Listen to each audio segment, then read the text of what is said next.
Gudoomiyaha hay'adda dhawrista tayada badeecadaha ee Somaliland oo socdaal ku tagay magaalo xeebeedka Berbera ayaa kormeer ku soo maray shaybaarka lagu baari doono badeecadaha dalka soo galaya oo dhismihiisu hadda ka socdo waxaana ugu horeyn halkaasi ka hadlay Muuse Xasan Yuusuf gudoomiyaha hay'adda dhawrista tayada badeecadaha ee Somaliland laabka qaranka ee tayada ee dhismihiisii marka gabagabada yahay waxa hindisihiisa iyo aragtidiisa lahaa madaxweynaha qaranka Jamhuuriyadda Somaliland Mudane Muuse Biixi Cabdi madaxweynaha dhagax dhigay maantana 80% sida la sheegay dhismihii wuxuu ku dhow yahay dhamaad qalabkii iyo shaqaalihii in muddo ah waan ku hawlanayn waxaan rajaynaynaa iyaguna insha Allah inay dhawaan ay soo dhamaan doonaan oo hadii Ilaahay ka dhigo dhawaan aynu ka maarmi doono in dalka dibadiisa loo diro shay la soo baarayo laabkani wuxuu noqonayaa laabkii qaranka lagu baarayay shay kasta oo tayadiisa la eegayo face-ka koobaad ama wajiga koobaad waxa weeye tayada ama hubinta tayada dawada raashinka iyo cosmetics-ka ama agabkan la isku qurxiyo sida shaambooda iyo saamuunta saddexdaas waxaanu face-ka koobaad uga dhignay in maadaama ay yihiin saddexdii shay ee bini'aadamku isticmaalayay maalintii ama cunayay ama cabayay in marka hore aynu taa iska meel dhigno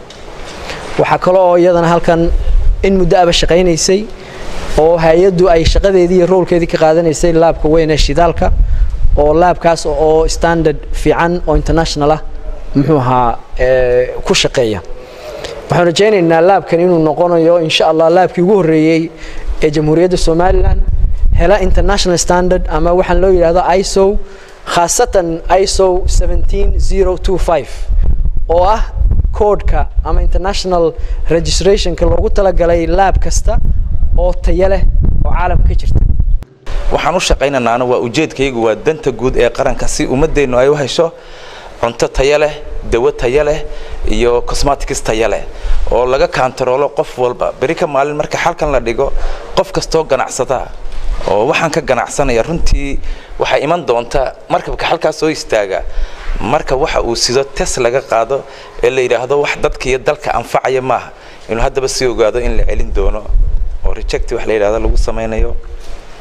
lana ogolaan doonin isaga iyo dhigiisba inay waxa soo kale ka ganacsadaan xogayaha fulinta dawladda hoose ee Berbera Cabdikariin Aadan Cadde iyo gudoomiye ku-xigeenka gobolka Saaxil ayaa iyana soo dhaweeyay socdaalka uu ku yimid gudoomiyahaasi gobolka Saaxil anagu gobol iyo degmo ahaan shaqo weyn baan halkan ka wada haynaa qaybta dekedda oo la shaqeynaa ee gobolka inta waxa maqasheen ama raashin ama dawooyin ama qalab lagu gubayo oo maartay hay'aduna mas'uuliyadda guud leedahay dawladda hoosana ay kala shaqeynayso maartay marka waxaan aad iyo aad u rajaynaynaa in mashruucanna waan baarigaynaa waxaan marxaati ka nahay hadaan madaxdii gobolka iyo degmada nahay inuu si fiican u socdo waliba quality fiican control fiican lagu hayo aad iyo aad loo ilaaliyay ilaahayna waxaan rajaynaynaa in dhawaan madaxweynuhu xariga inooga jiro aanu inaan anfaco waxaan idin leenahay gudoomiye hambal iyo waxa halkan Berbera ku yaala dhowr hay'adood oo laga yaabo xarumahooda wax ay xarumahoodu magaal madaxda yihiin uga shaqo badan ama uga activesan heer gobol ama magaalada degmada Berbera hay'adaha ka shaqeeya waxaan oran karaa wasaaradda xanaanada xoolaha wasaaradda kalluumaysiga iyo hay'adda dekedaha saddexda hay'adood ayaa major code halkan hawsha ay u xil saaran yihiin ay taala